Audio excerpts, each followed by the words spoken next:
guys' merch is so good. Like the Oh, I love the lunchbox. You even have like a grinder. Like, well, we got new stuff coming, so I'm very excited for our. We just got some new shirts and hoodie designs and whatnot, and I think that they're going to be even better. So really, yeah, you guys do, yeah, very creative merch. Tell me about these character cards real quick too. I see pictures uh, of them on your Instagram and stuff. yeah, we had those hand drawn. We kind of have one guy who does most of our artwork. His name is George Conkin. He's from Denver, and he had drawn a couple characters that were just kind of these wild, like human animal like kind of people. And we thought, hey, why don't we make a full deck of cards out of it? So we hired him to create a bunch more designs, and then we got those character cards made as kind of a merch piece. Oh, rad. Yeah, I didn't know if they were part of like a story or something, like a storyline with the band or something like that.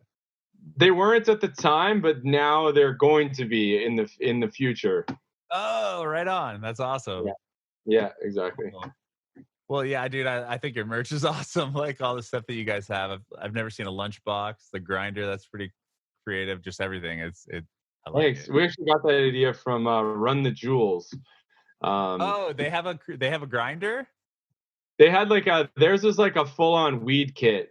So they had like The they're papers and stuff. they're big marijuana advocates. So they had the rolling papers, they had the lighter, they had the grinder. They kind of had everything.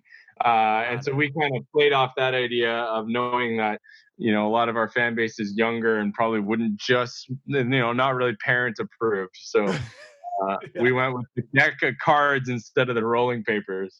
dig it. So, did you grow up in? You said you're in Toronto. Vancouver, Canada. Oh, sorry. Did you grow up in Vancouver? No, actually, I grew up in Edmonton, Alberta. So it's kind of a prairie city near Calgary, about a 3 hour drive from Calgary. And then I moved away when I was about 16. I was a hockey player. Oh, Um, so I moved away at age 16 and played in what's called the WHL, which is the Western Hockey League. It's kind of like the developmental league that the NHL kind of drafts out of. wow. Um, yeah, so I moved away from home early, and I played in that league from age 16 till just before I was about 20, and then that's when I kind of started writing songs. Was during my Western Hockey League career, and then shortly after I finished my career, I moved to Vancouver. Wow. So you were going full force, like going for the NHL and stuff with That hockey. was the dream. Growing up, I was pretty dead convinced that I would be playing in the NHL right now. But it's funny how life takes totally different turns, and you just end up in a different place than you would have ever predicted. Totally, totally. Well, how did you originally get into music? Are your parents in, musical? Do they play We're not actually a instruments? musical family. We kind of are and we aren't. My parents like always really exposed us to excellent music. Like my dad listened to a lot of Tom Waits and Bob Dylan and Lou Reed and guys like that, the Beatles, and my mom loved Joni Mitchell. And so we were always as kids exposed to more than just kind of what was on the radio. Uh-huh. We had as a family kind of a keen interest in music. And then my two older brothers were both big into punk rock. Mhm. So they had kind of got me into punk rock. They introduced me to that. And I really liked hip hop as a kid when I was growing up. Eminem and Mhm. 50 Cent and Jay Z and guys like that were huge. So I really got into hip hop as a kid. And then my older brother Colin, who's actually not in the band, my other brother Jared is Colin.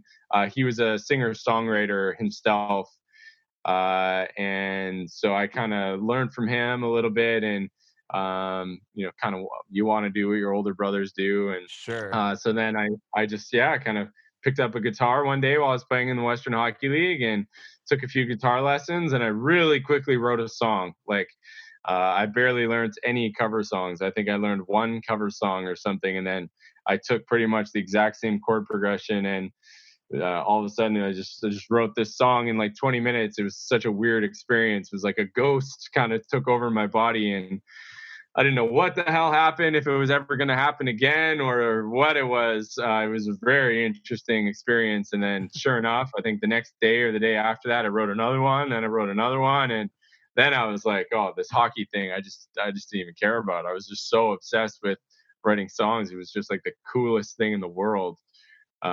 And so I had a weekly guitar lesson. I was playing in Prince George at the time, which is kind of northern Canada.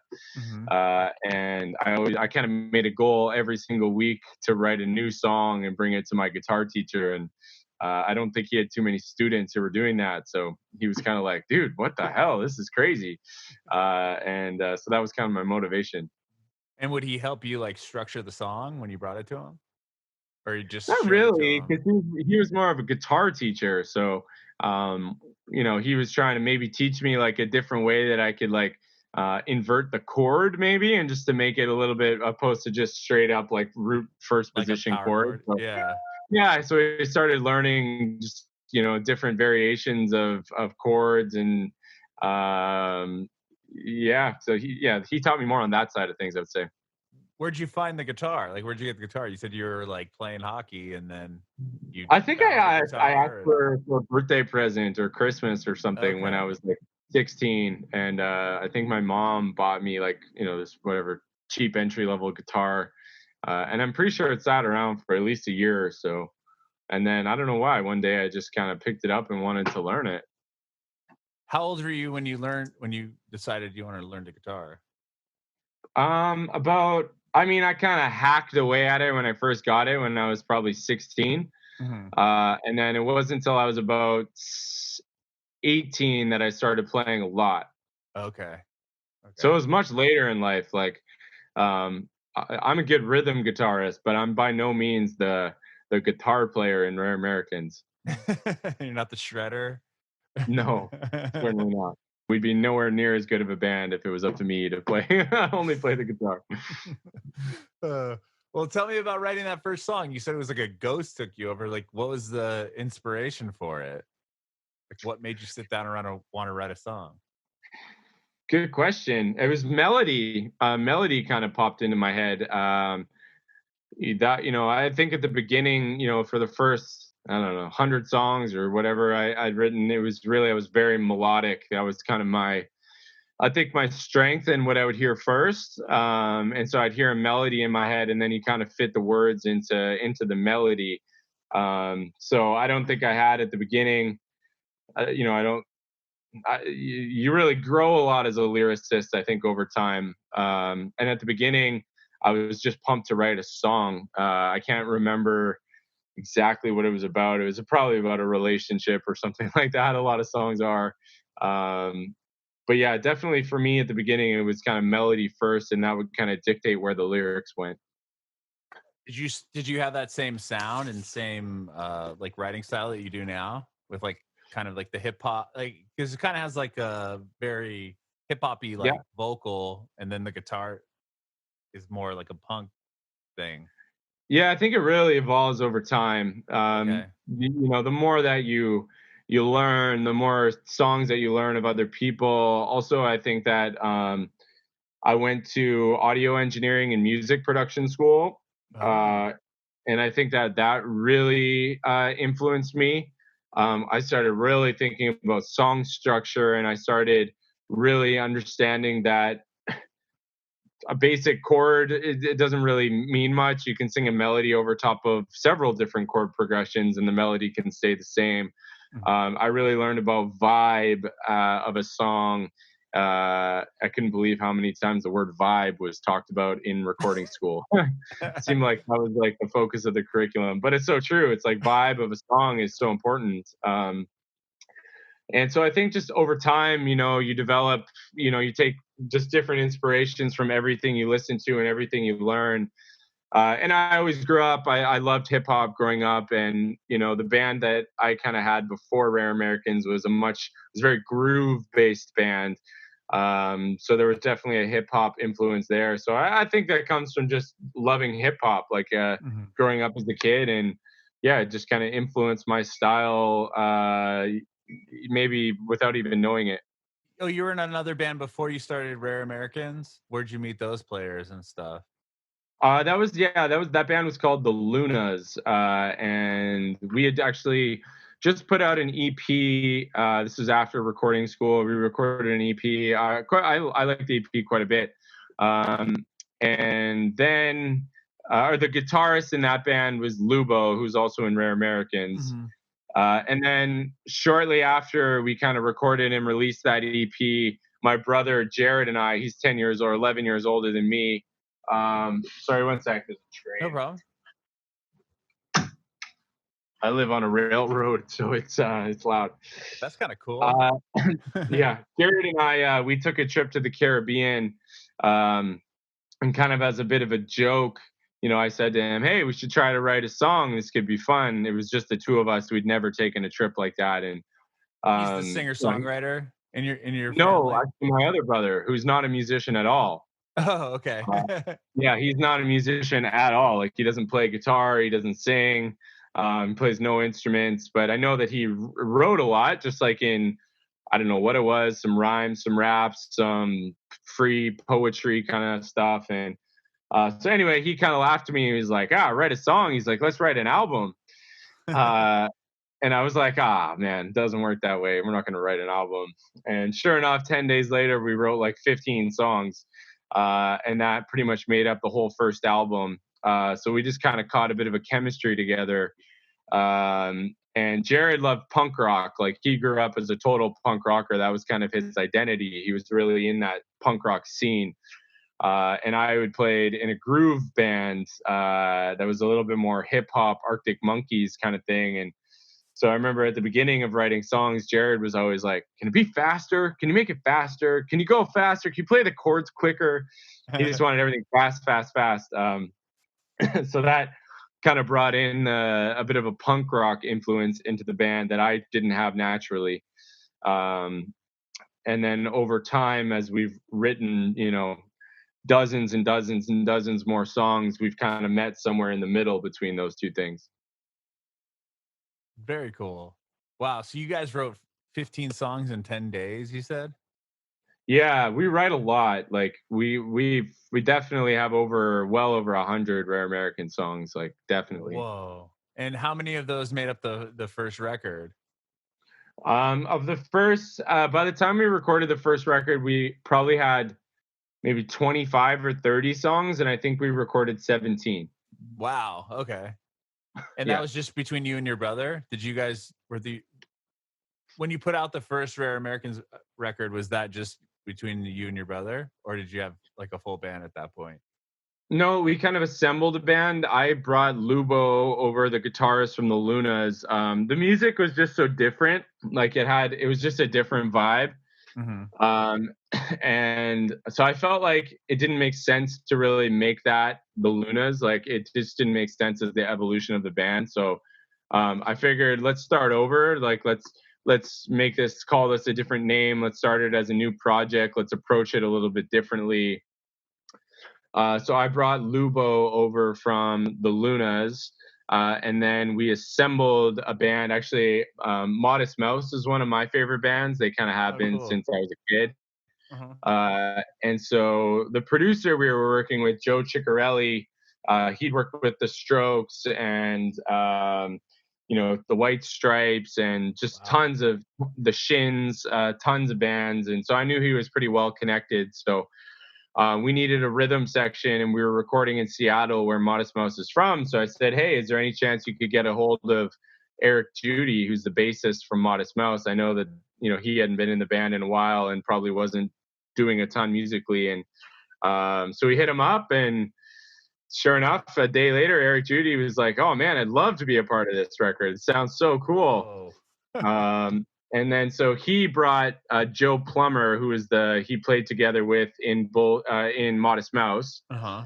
So all of a sudden, within like a week, we didn't, we went from having no one to having two of my favorite musicians from my favorite band. And they were like, I remember getting the email, like Eric Judy was like, man, thanks so much for the opportunity. This is going to be such a good time, yada, yada, yada. And I remember typing back, I was like, no problem, Eric Judy. You're very welcome for the opportunity. Like, it just made no sense to me. Uh-huh.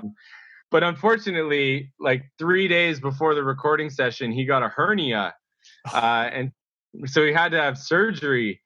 So he had to pull out. So Joe Plummer got Yuki Matthews, who's the bassist in the Shins. He also he's a Seattle guy. So anyway, we had a great alternative that worked out just awesome. So Joe Plummer and Yuki Matthews made the rhythm section for the first record. And then after that, I had gotten, I met up with this guy here who I knew named Jeff Quinn, who's now become a very integral part of the band, and also on the recording. We really record a lot ourselves. We produce most of our own music. And so Jeff, I met him at recording school here, and he's also a bassist. So he kind of filled in on the full-time duty on bass, kind of from the first record on. So that's when we started kind of assembling the actual band, which is Rare Americans today. Awesome. So when did you stop playing hockey and decide to go to the recording school? I stopped playing hockey at the end of my 19-year-old year. So I was 19, turning 20. And then I knew I didn't want to live in Edmonton anymore. That was kind of where I grew up. I wanted a fresh start. It's not a huge music city. And I was also quite known amongst people as a hockey player. And Sure. I was kind of sick of like, hey, why aren't you playing hockey anymore? What happened there? I was just kind of like sick of that question. I wanted to just get a fresh start. So I'd been to Vancouver several times on family trips, and it's only an hour flight away. It's a beautiful city. It's got a good arts community here. So I decided after I finished playing hockey, I did a bunch of backpacking and traveling, and then I decided to come here, and I went to music school for a year when I first got here. And that was where I learned a lot more just about music theory and just getting a little bit more nitty gritty on the musical side of things. I was taking a lot of guitar and singing lessons and just really trying to improve. And then I kind of started a band, or I started as a solo artist, kind of as a singer songwriter, just playing and recording and learning that. And then I started the Lunas, which was a couple-year project. And then during that time period, when I was in my mid 20s, 23 or so, that's when I went to recording school. Okay. And it was called Nimbus Recording. It was actually started by a guy named Garth Richardson, who did like Rage Against the Machine. Wow. Yeah, so he did the big album by Rage. He'd also did the early Red Hot Chili Peppers, and so he was the guy who started it. Him and Bob Ezrin, who did like Pink Floyd and Lou Reed, and wow. So they're both Vancouver guys, and they started the school together. So it was a great school, tiny classes. I only had 6 people in my class, and I really learned a lot. You really dive deep into how a song is recorded. I think that so many artists, from what I've seen, are really good live. They're great live, but they don't know the world of recording well enough, or they don't have enough experience with it. And recording, I think, is where you really kind of start to learn your sound a little bit more, and you start to really get into songwriting, because when you're jamming in a room, you're like, oh, that sounds great, man. That sounds awesome. But then you listen to it back once you put it into the Pro Tools, and you listen back and you're like, you know what? Actually, like that verse is kind of flat, or we need a bit of a change up here. Or that chorus needs a little bit more of a lift. And I don't think it's until you really start getting into recording that you can really start to feel those things a little bit more and hear yourself back, and you can hear where you're strong and where you're weak. So through the process of recording a lot, I think is where I became a much better songwriter. Yeah, that makes sense, because you kind of know what you're what you're writing for. Like you have a kind of a roadmap if you know the recording process that you want to take, right? Yeah, you can just try so many more things, and you get a lot more ideas. I find when you hear stuff back, you're like, oh, a new melody will come in your head. You'll be like, oh, maybe that's a guitar line, or that could be a little vocal hook that comes in here, or you just start to really kind of see it more visually, opposed to just being in a room. It's so hard when you're doing something live to know if it's good or not.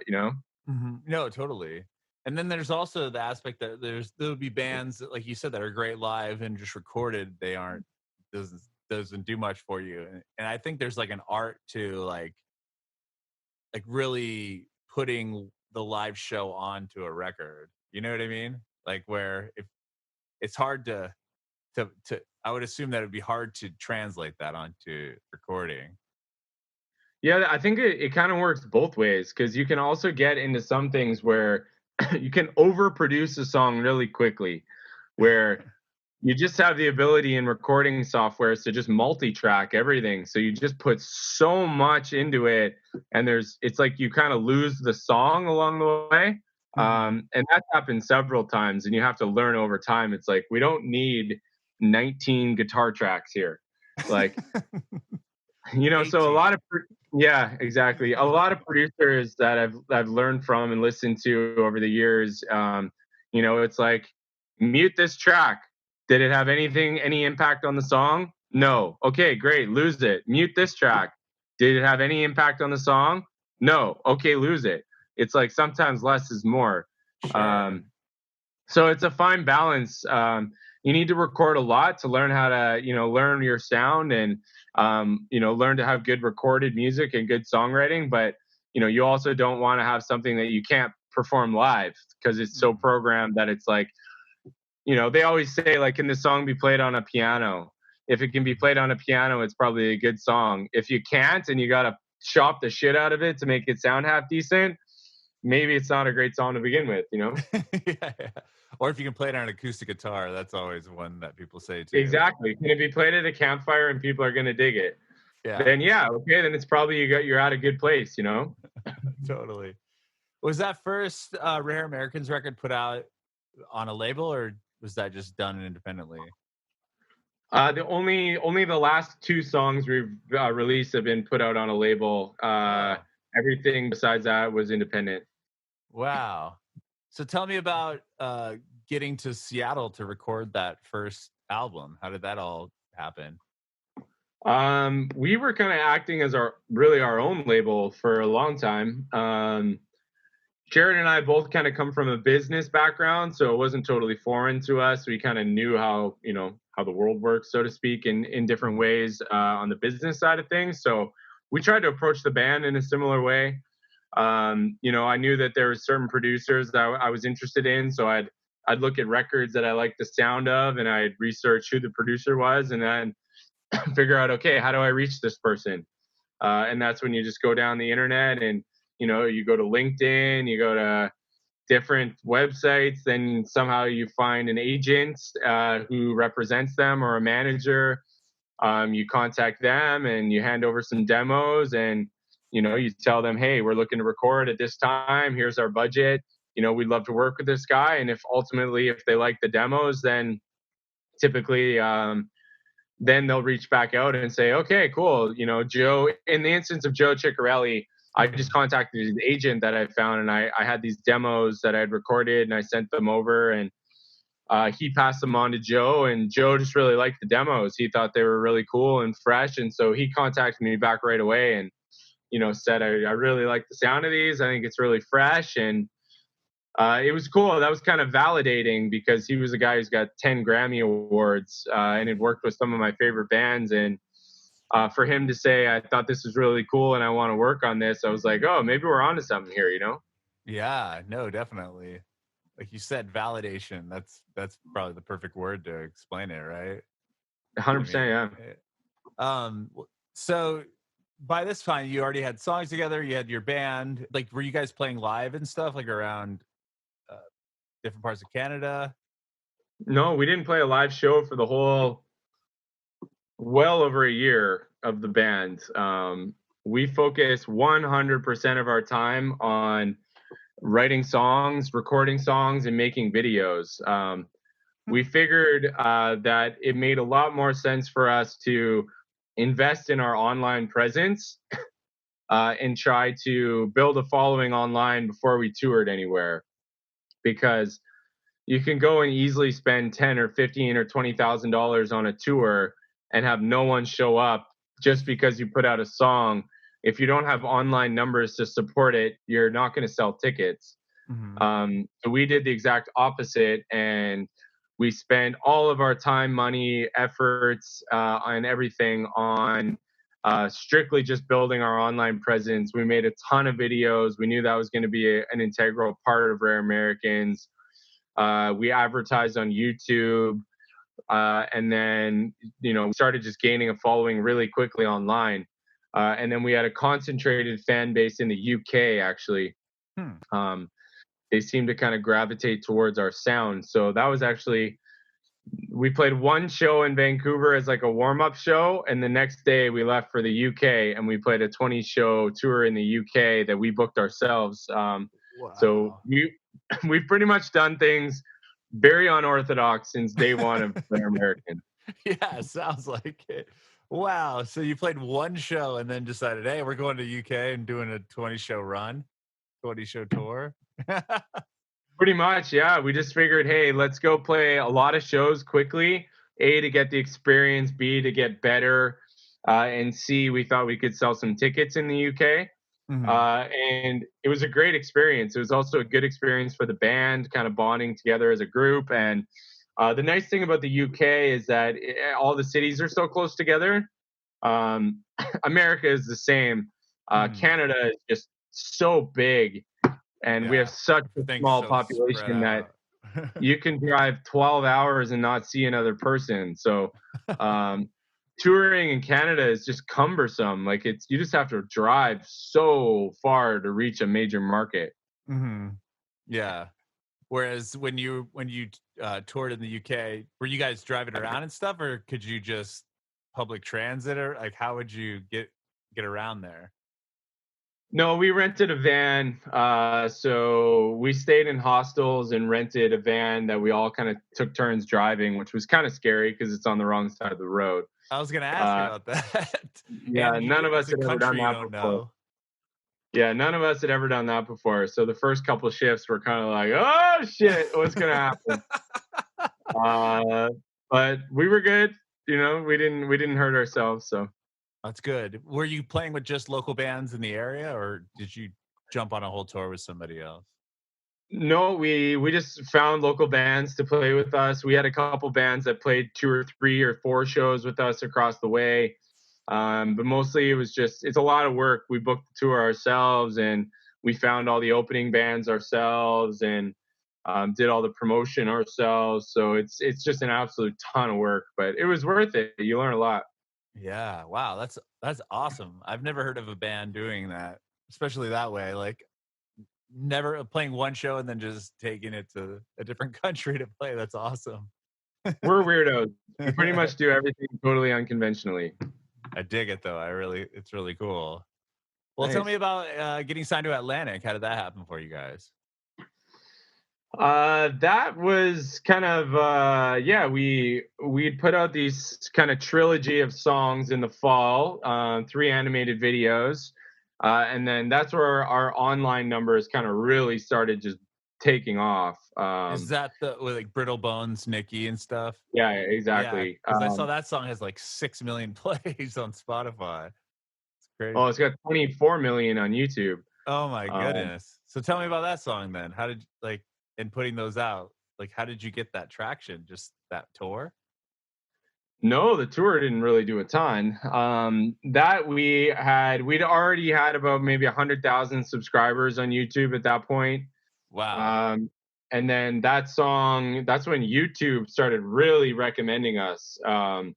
So once we put that song out, we kind of got into the algorithm somehow of YouTube, and so they started really featuring the song, and we started just getting a ton of new listeners from that. And then through releasing those 3 songs, we ended up on, some different SoundCloud playlists. And ironically, when Dan Snyder, he's our A&R, when he contacted me originally, he sent me an email. He was like, "Hey, I found your guys' music. I think it's super cool. I'd love to jump on a call." We jumped on a call together, and we just had an instant rapport. He had played hockey and tennis actually back in kind of his day, and I'm a hockey and tennis player as well. So Okay. we just kind of had, sometimes you just bond over things. Sure. We just kind of had an instant rapport, and he didn't know that we weren't signed. So I sent him over a bunch of other music, and he really liked it. Circled it around the team, and I just assumed that he found us from YouTube. Uh-huh. And then I asked him, I was like, "Where did you hear about us?" He's like, "Oh, I found you on some playlist on SoundCloud in the UK." And I was like, "What?" Like we Wow. barely even use SoundCloud. Like we just like of all platforms, that's the one we just haven't spent much time and effort on. And so it was so ironic that we have this big YouTube following growing, and he hears us on some playlist in the UK on SoundCloud. Um, Yeah. so it's kind of ironic. But anyway, we got along super well. And then he circled around our music internally. And then pretty much the next week, we were on a plane to LA. We flew out and met them, and just such a great team. We just really liked them, and felt like they were extremely down to earth people. They were very forward thinking and progressive. We didn't really know what to expect because, sometimes when you're an independent artist and you're so far outside of the machine, like you don't know anything. We're just so far out of the music industry, really. You Mhm. picture LA and you picture these cool guys and leather jackets and things like that. And it was like the exact opposite. I felt like it was kind of like a cool tech company. Mhm. um, and so we all just had really good vibes. And it was a good experience, and it just sometimes in your gut it feels right. And we weren't going to sign with anybody unless we felt like it felt right. And yeah, this situation, we just really liked their whole team, and it felt right. And I couldn't be happier. I think it's a great situation. Yeah, that's cool. Is that how you guys got on the Scoob soundtrack and stuff? Yeah, that was cool. That was like literally, I don't know, 3 weeks ago, maybe. They were like, our other A&R, Eric, he messaged me. He's like, "Hey, we're doing the Scooby Doo soundtrack. I was listening through to some of your songs and trying to think of anything fit, but I don't know if there's anything that fit. Here's kind of the mandate. It's got to be family friendly, all ages." I can't remember. Oh, and the theme of friendship. Um, he's like, "Do you have any other songs that might work?" And I kind of went through our discography, and I had this one song called Backup Plan, but the lyrics were totally different. Like the verse lyrics were like nothing. It was kind of a song about myself, actually, about, you know, having a bit of an attitude as a kid, as a tennis player. I got a little mad sometimes. And that's what kind of the song was about. It was kind of quirky. And I was like, you know what, though? I feel like this vibe is right. So I took a stab at rewriting the lyrics of the verses. Jared, my brother, and Jared did as well. And then we came up with just a totally different version of this song, and I sent it over. And like an hour later, they're like, "Oh, we love it. This is going to be on the soundtrack." And we're like, "What?" Just like that. Wow. So then, yeah, we produced that song ourselves, recorded it ourselves, got it mixed, and 10 days later, it came out. Wow, that's crazy. Is it like Yeah, in the film and stuff? Have you seen it?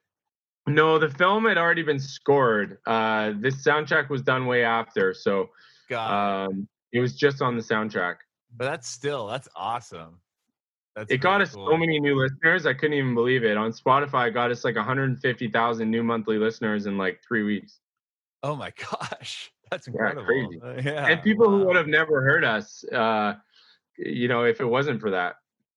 Yeah, no, totally. I wonder that's cool because your sound isn't really like the Scooby Doo family friendly, lyrically and stuff, and then having them still stay, it wasn't a bunch of little kids just listening and being like, oh, I can't listen to this full record or whatever. Yeah, totally. It worked out. I'm really happy. It's such a cool opportunity. I hope we get more of them. Yeah, no, definitely. And so you put that song out with Atlantic, and then you also put out one other song so far. Well, three, I guess. We put out the first one was Hollow Baloo. It was a music video. Okay, yeah, that's kind of has like the Dr. Susie Yeah, vibe to it. Okay, yeah. yeah, that one. And then Backup Plan was kind of like this added bonus that kind of came out of nowhere. Uh, and then Berlin, which just came out, a week and a half ago. Okay, yeah, the new one. The new one's Yeah. Berlin. Okay, cool. Well, tell me about Berlin. That's the most recent one. Yeah. We recorded that song was part of our kind of second phase of recording. We recorded that here in Vancouver with a producer named Ben Kaplan, engineer producer, I guess. And yeah, so that was done kind of the end of 2018, early 2019. Mhm. So it was in the same batch of songs as Brittle Bones, Nikki, and Milkman, and Ryan and Dave. Okay. And we were going to continually release those quite aggressively after we released the first three in the fall. But right after we released the first three is when APG and Atlantic contacted us. And so once we were kind of negotiating a record deal, um, that's when we stopped releasing those songs. So now those songs from that recording session from well over a year ago now, those are all starting to come out now. And so Oh wow. Berlin was one of those songs. And it actually started with the female character. Actually, her name, it was a girl named Berlin. And then we figured, you know, why not? It's Berlin. It's such a cool city and a cool place. Why not, set this in Berlin and kind of evolve the lyrics and the story and the video to be more about kind of post World War II Germany, and have it be kind of a forbidden love story. So that's where we kind of packaged the video concept with the lyrics. Oh, and then even the trading cards, were they part of the trading cards too, or no? Not really. The cards didn't Oh, really have anything to do with this. Yeah. okay. They just look kind of similar, I guess. Maybe the art. Yeah, exactly. Drawn by the Okay. same guy. Oh, okay. That's where I got confused then. Right on. Cool. And then what's next for you guys? Do you have a record coming out with Atlantic, an EP? Yeah, like for us, like because we're building, like we're still a relatively new band. We're gonna release music very consistently. So every 3 weeks, we're gonna release a new song. Oh wow, that's cool. Um, yeah, the idea there is rather than like dumping 12 songs on someone right now and they're almost not ready for it, it's like, we're not Coldplay. We're not going to put out a record, then all of a sudden everybody in the world's going to download it and buy it. Then they're going to go on a world tour. For us, it's like, we got to continually release music and keep people interested in our journey, I think, as a band. Mhm. And then we're going to release like some mixtapes along the way where, we'll probably package the releases that have already come out and then put 3 or 4 new songs and put it out as a record and then continually release more singles. So Mhm. the idea is we just want to release a lot of music. I love that. That's awesome. So people can expect a new track every 3 weeks from you guys. Yeah, Gas Mask, that's the next one. It's coming out in 2 weeks or so. Cool. Very cool. And have you guys been doing anything like Facebook Live or Instagram Live for the quarantine stuff? We haven't done any performances. We're actually going into the studio next week. We're recording another record starting next week. Oh wow. So, yeah, we've really been focused on just recording and really marketing, I guess, right now. Like when you're releasing a lot of music, there's so many things that you have to do in terms of putting out different videos, filming new content, making fun little contests for your fans, um, uh, interacting with the fans when when you release a new song, you get an influx of new listeners and they message you and they comment. And we try to be very good about getting back to people. We want them to know that we're accessible. So we really spend a lot of time on kind of the engagement with the audience. So that takes up just so much time. But I think it's really important that we do that, and then also just preparing now for recording. We've just been rehearsing kind of all day, every day, kind of thing. So, um, and then eventually, when the world turns back on, we're pretty excited to get out there and actually play for people. Sure, yeah. I mean, you guys kind of had, as weird as it is, like almost the right strategy, like for what ended up happening as far as like with the pandemic. Because if you were focusing on your online presence and getting those numbers up, and before you did a tour, like you said, or your numbers were huge in the UK and you went there, but like just focusing on that right now, that's like all people can do. So like you had a Yes, leg up on exactly. them, like just focusing on that.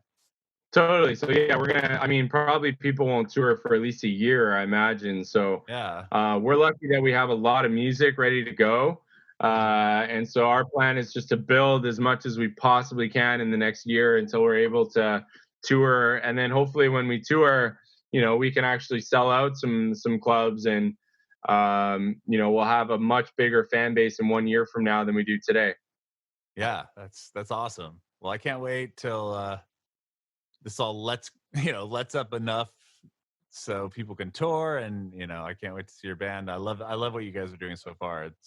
I love the record and the new stuff too. It sounds great. Sweet. I really appreciate that. Yeah. Well, dude, thanks so much for talking to me today, James. I appreciate it. My last question is, I want to know if you have any advice for aspiring artists. Yeah, I like this question. I've been asked this question before. I think it's a good question. To me, like we get this question a lot, and I think it's just so important that people just do it a lot. I think people have to understand that in order to learn about your craft and to get better at your craft, just the amount of times that you have to do it, like it's so much about it is repetition and practice, and people, I think young songwriters can get so precious over a song that Mhm. it's like their baby or something, and they try to perfect this one song and to be the best song ever, and they think it's the greatest song ever written. And I did the exact same thing, and then you realize over time that you're like, it's just a song. It's one song. Finish it, make it as good as possible, but now move on to the next one. And the hardest part is starting a new song and finishing that next song. And I guarantee you that next song you're gonna think is better than your first song. Um, so to me, it's just like do it so much, like as much as you can. And I think anything that you actually want to do in your life, you're naturally going to do it a lot. And if it's something that you just are getting sick of doing quickly, it's probably not your vocation in life. Um, I think you kind of find that natural equilibrium where, hey, I can spend 10 hours doing this and I'm still excited to wake up the next morning and do it again. Sure. And that's when you know that you found something that you really like. And it's just, yeah, you got to look at it like a professional athlete. It's just like you play and practice every day. You got to write every single day. And don't get discouraged if you can't, you're getting stuck on a bridge or something. It's like, that's okay. Just like give yourself, okay, I'm going to work on this for 2 hours. And it doesn't matter if I don't come up with one word or one line or whatever. I'm focusing my time and energy for the next 2 hours on this. I almost guarantee you every single time at the end of that 2 hours, you're going to get somewhere. Uh, but it's the hardest part is just making that time commitment to yourself and just doing it. So I think that as a young writer, you just got to do it and do it a lot.